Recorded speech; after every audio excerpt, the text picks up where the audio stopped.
Siberian tiger versus polar bear. Who will win?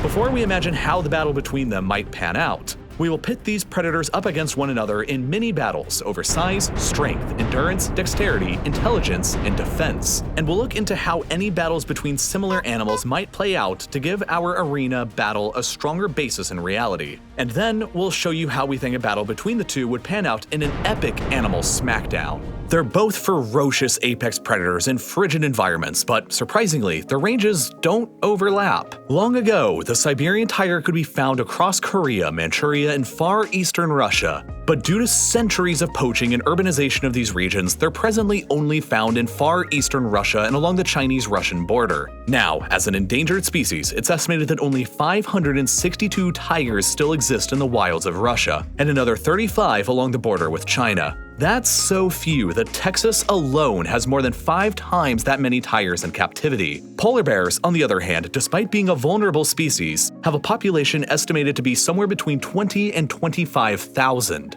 Polar bears are native, of course, to the North Pole. They live in the Arctic Circle throughout Siberia, northern Canada, Greenland, and Alaska, and they can be found romping around as far south as Newfoundland in a desperate search for bottles of Coca-Cola.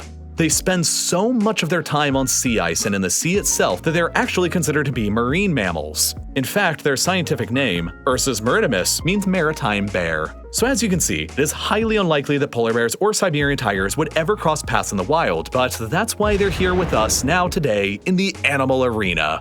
So let's begin by getting a picture of their size. Siberian tigers are the world's largest wildcat species. As a subpopulation of Panthera tigris, they are very closely related to other big cat species in the PT tigris group, like Bengal tigers, the South China tiger, and the now extinct Caspian tiger. More distantly related is the proud PT cruiser subspecies found in American used car dealerships. The Siberian tiger is the biggest of them all, however, as adult males typically weigh in on the scales between 180 and 306 kilograms. Exceptionally large male specimens in the remote Russian Far East have been reported to approach 390 kilograms in weight. The largest male ever recorded was 3.09 meters long from head to tail, which is 40% longer than Shaquille O'Neal is tall. They also have a chest girth of 1.27 meters, which is almost as wide as Danny DeVito is tall. But due to selective poaching of the larger specimens, it's doubtful that any tiger this heavy currently exists in the wild today. Present-day tigers are, on average, a little smaller than their ancestors were. Additionally, females of the species are notably smaller than the males are, which is also true for polar bears. Polar bears are the largest extant bear species, and also the largest carnivorous mammal species alive anywhere today. Male polar bears are anywhere between 350 and 700 kilograms in weight, and the heftiest specimen observed weighed in at just over 1,000 kilograms, or about the weight of 2 grand pianos. They get this large because, like the proud American species they are, around 50% of their diet is pure fat from seal blubber. Their shoulder height is between 122 and 160 centimeters, around the height of a 6th grader or a freakishly tall 2nd grader. And when they rear up on their hind legs, they can reach up to 3.3 meters high, about the height of 2 6th graders stacked on top of each other in a trench coat to sneak into an R-rated movie. So, polar bears are substantially bigger than Siberian tigers, which means they win in the size category. Now, let's discuss whether these fuzzy killers have strength to match their size. Siberian tigers are some strong kitties. A prominent sagittal crest means that they have a lot of jaw muscle that needs a big surface area to attach. They possess fewer teeth than most other living carnivores do, equipped with only about 30. However, the ones they do have are the biggest of any big cat species, with their canines ranging in size from 6.4 to 7.6 centimeters long, about the length of a debit card. These canines are full of pressure-sensing nerves that enable the tiger to find the exact precise location to break their prey's neck, on which they can chomp with a force of roughly 1,050 psi, more than enough force to break a human neck. Plus, their back teeth act like cheese graters, shearing chunks of meat off of their prey, and their chompers aren't their only weapons. Each of their paws contains 4 razor-sharp curved claws that are each 4 centimeters in length. But it's not just the length of them that's deadly. These tigers possess a special 5th claw in the rear of the paw called a dew claw that's semi-opposable, acting like a thumb so the tiger can easily grip onto large prey with their powerful arms as they sink their even more powerful jaws into the neck. Siberian tigers specifically are capable of taking down some incredibly difficult prey, like deer, moose, boars, and sometimes even humans. That's right, tigers will attack and kill humans. Like, a lot. Historically, tigers are the most dangerous wild mammal known to mankind, killing more of us than any other wild mammal species. It was estimated that 373,000 people have been killed by tigers worldwide over the past 2 centuries. That's more than every single person living in Iceland being killed by tigers. They used to kill around 1,000 people a year in India alone during the early 1900s. And one single prolific tiger was responsible for killing at least 436 people all on its own in the late 19th century, which is about roughly a third of the deaths of the Titanic, all caused by one single tiger. Truly wild. And polar bears too are known to hunt humans. Polar bears hunt humans because they think we're tasty. In Utqiagvik, Alaska, whenever a polar bear is spotted, they sound an alarm and make all the residents hide inside of their homes until the bear buggers off. And if you leave the town of Longyearbyen on the northern island of Svalbard, you legally must take a rifle with you to fend off any potential polar bears from hunting you. And Blitzen, canonically the strongest reindeer, joined Santa's sled force specifically to fend off polar bears. However, polar bear attacks on humans are still extremely uncommon, mostly due to the fact that humans and polar bears have such disparate habitats. Unlike the immensely densely populated Southeast Asia, where tigers hunt. Polar bears have foot-wide paws, as large as dinner plates, both to smack their prey and also to act like snowshoes to distribute their notable girth, and also have bumps on the bottom to cling onto the ice like Velcro. Each paw is also equipped with very thick claws that are each over 5 centimeters. Their sister species, the grizzly bear, has been observed by both scientists and lay people to decapitate a moose's head with but one swipe from a giant paw. Since grizzly and polar bears are closely related enough to interbreed and produce fertile offspring, we can only assume that a polar bear would have comparable strength. Indeed, polar bears often bonk seals to death with their paws, or else they bite through their skulls. Polar bears, you see, have ferocious canine teeth that are around 13 centimeters long. For reference, that's almost twice as long as the blade of the longest pocket knife that you can legally carry in the United Kingdom, and twice as long as the canines of the Siberian tiger. With these huge teeth, polar bears can chomp with a bite force of 1,200 psi, enough force to crush a bowling ball. Polar bears, however, don't typically prey on bowling balls. This is largely due to the fact that bowling balls aren't edible. Instead, most of their diet consists of seals, who do, to be fair, kinda look like bowling balls. Otherwise, polar bears prey upon young walruses, beluga whales, narwhals, and, of course, as I mentioned before, sometimes people. So, with all of that being said, I think it's fair to award the polar bear the victory for the strength category. Now, they might both be able to pack a punch, but that doesn't matter if they can't move. Let's discuss constitution and dexterity next.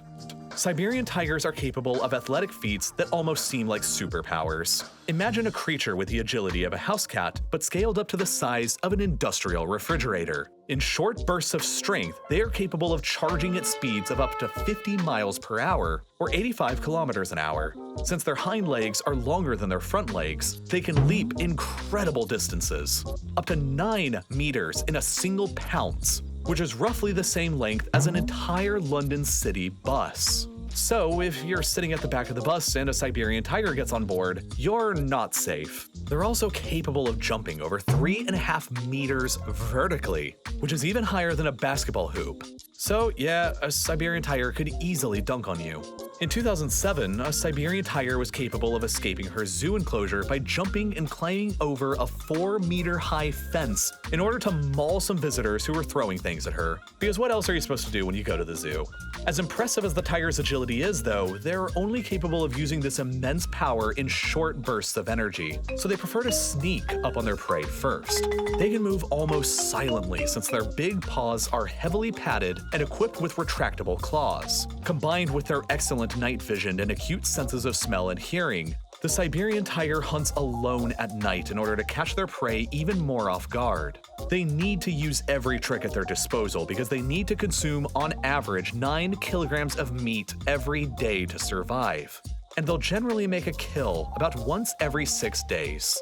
While they're not capable of long bouts of endurance when sprinting or attacking, they are good endurance swimmers. They're capable of traversing rivers up to 7 kilometers at a time, and have even been observed swimming 29 kilometers in a day. However, as marine mammals, polar bears undoubtedly reign supreme over tigers in the water. If you put Michael Phelps and a polar bear in the water, the polar bear would easily win, and there's also a non-zero chance that they would just munch Mr. Phelps. Phelps' 200-meter record time of 1.42 minutes means that his top speed is around 4.7 miles per hour. Polar bears, however, are regularly clocked at swimming speeds of 6 miles per hour. Not only can they swim very quickly, but they can swim for a very long time. One radio-collared polar bear was observed swimming to reach ice floes from land through the Bering Sea. Over the course of 9 days, she swam a distance of almost 700 kilometers, which is longer than the Grand Canyon. Believe it or not, polar bears' prowess in the water does not detract from their ability on land. On land, they can run at speeds of up to 25 miles an hour or 40 kilometers an hour. If they were caught running that speed in a school zone, they'd get a ticket. After the radio-collared polar bear from the previously mentioned study reached the ice, she intermittently swam and walked over the sea ice for over 1,800 kilometers, which is about the distance between New York City and Denver, Colorado. This monstrous constitution is due to, of course, polar bears' fat reserves, which make up to 50% of their total body mass at a given time. Talk about being thick. Alright, so with all of that taken into consideration, the polar bear wins yet again in the constitution category. But I think the Siberian tiger certainly takes the crown in the dexterity competition. Being beefy and brawny is impressive in its own right, sure, but do our fuzzy friends have the brains to match? Tigers are very intelligent. They're actually intelligent enough that there's even evidence they're capable of committing premeditated murder. In the winter of 1997, a poacher by the name of Vladimir Markov was hunting tigers for their furs in the Russian Far East. He found and shot one, and then also stole its kill. However, the bullet only injured the tiger and enraged it. The injured tiger then became the hunter and followed Markov's scent back to his cabin. This tiger systematically destroyed everything around the cabin that contained Markov's scent, and waited patiently outside the front door for the poacher to return. When Markov finally appeared, the tiger immediately pounced on him, killed him, dragged his corpse into a bush, and ate him. Alright, now based on these events, it appears that the tiger was intelligent enough to identify the person responsible for injuring him, and held the thought of revenge consistently in its head for up to 48 hours before attacking. And maybe it's anthropomorphizing the tiger, but there's no doubt they are otherwise intelligent hunters. In more typical hunting encounters, tigers will stealthily sneak up on their prey by slowly crawling towards them, and they make use of high grass and cover to camouflage themselves. If they realize there is insufficient cover and the distance of their charge will be too great, they've been observed retreating and recalculating their planned attack. This obviously suggests that tigers are capable of thinking about strategy. Tigers are solitary hunters, but they clearly appear capable of complex thoughts, strategies, and plans that they can continue thinking about for several days at a time. Polar bears are also stereotyped as being solitary creatures, but that isn't necessarily true. To be fair, that's an easy misconception to have, since each bear hunts around huge swaths of land, often with miles between themselves and another fellow bear. But they have complex social ties with their neighboring bear buds. This also suggests that they have a robust memory. They are often spotted playing, for instance, repeatedly sliding down ice slopes, play fighting, and some have even been observed playing Go Fish. And by that I mean they spend a whole lot of time hunting for other marine mammals. Polar bears are masterful stealth hunters, and we can get an insight into their intelligence based on their intricate hunting techniques. Their most common hunting method is called still hunting. They'll wait at the breathing holes of seals, their favorite snacks, for potentially hours upon hours. And when the seal finally emerges, they scoop it out, crushing its head with its giant paw like it's eating a giant escargot. Otherwise, they will track down seals with their impressive sniffers. Polar bears can smell seals from up to 1.5 kilometers away. That's like smelling a hot dog cart in Times Square while atop the Empire State Building. When polar bears catch a whiff of a seal, they'll stalk them over the ice, or better yet, track them back to their nest and eat their young. That would be like following the hot dog cart man back to his house in Brooklyn and then eating his kids. However, despite their clever techniques, they're only reported to take down about 2% of their targets. That's great news if you're a person romping around the tundra for whatever reason, and also if you're a Siberian tiger. So let's compare these two fuzzballs' brains. They're both brainy, but I think the vengeful tiger wins in this category by just a little bit. But there's no point in a killer offense if you have no defense, especially in a one-on-one fight. So let's assess how hard of a punch that each critter could take. There's a very good reason why you have to take a rifle with you when you leave the city of Longyearbyen in Svalbard. Handguns aren't enough to take down a bear.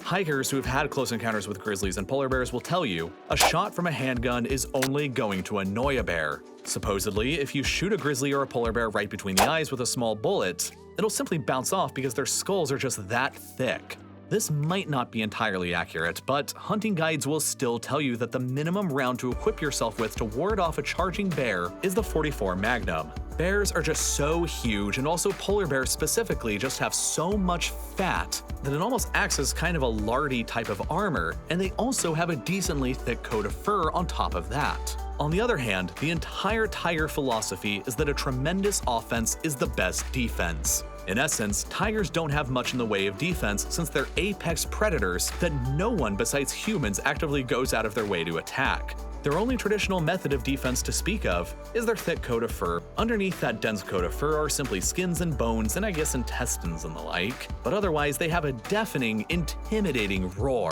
A tiger's roar is loud enough to be heard from over 2 miles away. So, with all that being said, it should be pretty obvious that the polar bear quite easily wins in the defense category. Alright, so we've analyzed all of the stats of both the Siberian tiger and the polar bear, and doled out victories in each category. The polar bear dominates in size, constitution, defense, and strength, while the Siberian tiger only has the upper paw when it comes to dexterity and intelligence. If we were looking at just sheer numbers, it would seem like the polar bear would easily come away the winner, winning about 2 out of every 3 battles if we weighted all of these victory points the same way. But before declaring a winner, let's look at how a similar situation plays out in the wild. Of course, we already know that polar bears and Siberian tigers would never cross paths in the wild, but Siberian tigers do often encounter brown bears within their range, which, since polar and brown bears can interbreed, are essentially a subspecies of polar bears. Tigers can, and often do, take down brown bears from above, grabbing the bear by the chin with one forepaw, by the throat with the other, then downing the bear with a brutal bite to its spinal column. Bear hair has been found in the dung of Siberian tigers, and it's estimated that as much as 1.5% of a Siberian tiger's annual diet is actually brown bear meat. But the attacks do go both ways. Although some nervous bears will change their course when they encounter tiger attacks, others will actually follow the tiger and then usurp the cat's kill. Although, the bears usually prefer to steal kills from the smaller female tigers. During one study conducted in the Sikhotia Aline Nature Reserve, scientists estimated a whopping 35% of tiger kills were actually stolen by bears. Tigers would either depart entirely or leave part of their prey behind as a sort of bear tax, because if they don't, the outcome could be fatal for the tiger. 44 direct confrontations between Siberian tigers and brown bears were observed during telemetry research during this study that was conducted in the nature reserve. In 22 of those cases, the bears were killed, while in 12 cases, the tigers were killed, including male tigers. This study does give us an actual number to base the odds of our Animal Arena smackdown. However, I'm gonna guess that encounters would likely go a bit better for the polar bear since they're roughly 30 to 40% larger than their Eurasian brown bear cousins are. So, based on this real-world data, adjusted slightly for the polar bear's greater size, I'm actually going to give the Siberian tiger the advantage with a 60% chance to win and a 40% chance that the polar bear takes it home. I think it's safe to assume that a Siberian tiger could down a polar bear if it had the opportunity to ambush it, but the polar bear would have the upper hand if it came to a head-on confrontation. But let's see how it actually plays out in the animal arena.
So, do you think this fight would turn out any differently? Comment down below, and if you think you'd also be killed by a Siberian tiger in hand-to-paw combat, be sure to subscribe. And if you haven't gotten enough tiger and polar bear content yet, you can watch several more incredible documentaries about both on CuriosityStream and Nebula, where you can find an even longer, extended bonus version of this video with some extra content that's just too gratuitous for the YouTube algorithm to handle. As you've probably heard by now, Nebula is my very own streaming platform created alongside hundreds of other independent educational creators, where we're free to upload more controversial content that would otherwise be demonetized or suppressed by the YouTube algorithm. Every single BioArc video goes up there early before they do on YouTube. None of them have any ads or annoying sponsor reads, and there's also tons of good bonus content from your other favorite educational creators that you won't ever be able to find here on YouTube, like Real Life Lore's Modern Conflict series or Tierzoo's Let's Play Outside series. The best way to get access to all of this cool, exclusive content is by signing up for the CuriosityStream Nebula bundle deal, which gives you access to both streaming sites for less than $15 a year. And CuriosityStream has some amazing stuff as well, like The Age of Big Cats and Wildlife: Survival in the Ice Kingdom polar bears. You know, if you want to watch even more about tigers and polar bears. But if you want to learn about other animals too, that's great, because CuriosityStream has tons and tons of incredible nature and animal documentaries just like these for you to choose from, with an entire category dedicated to nature. So if you enjoy my animal content on BioArc, the chances are you'll also enjoy CuriosityStream's professionally made animal content as well. Getting two amazing streaming sites, both with content you'll actually watch, for less than $15 a year has to be one of the best deals that you can get online. So go ahead and sign up for both by following the link down in the description. Alright, and now that you've made it all the way to the end, it's time for this episode's Pet Spotlight.